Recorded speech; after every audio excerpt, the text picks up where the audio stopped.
دلوقتي مع فقرة اسمع بيقولوا ايه علينا من جنرال اسرائيلي متقاعد. إسحاق بريك هو لواء إسرائيلي متقاعد شارك في 3 حروب بين مصر وإسرائيل. يقول إن المواجهة بين البلدين ليست مستبعدة، بل إن مصر تستعد لها منذ فترة طويلة.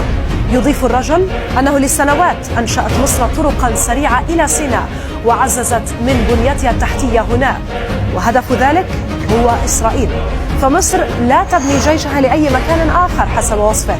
على الصعيد العسكري أكد الجنرال الإسرائيلي أن الجيش المصري يمتلك اليوم 6000 دبابة، منها 2000 دبابة حديثة، إضافة إلى مئات الطائرات الأكثر تقدما وقوات بحرية ضمن الأقوى في العالم.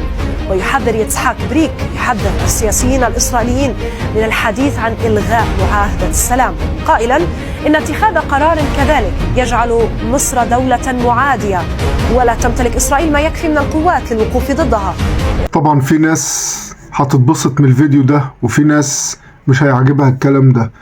ده نوع من الدعاية، لعبة نفسية زي اللي كان ايام صدام حسين كده، وقعدوا يطلعوا تصنيفات الجيش العراقي ده رابع اقوى جيش على العالم، لا ده ثالث اقوى جيش على العالم بعد امريكا وروسيا، عشان تغتر بقوتك فبالتالي تاخد قرارات توديك في داهية.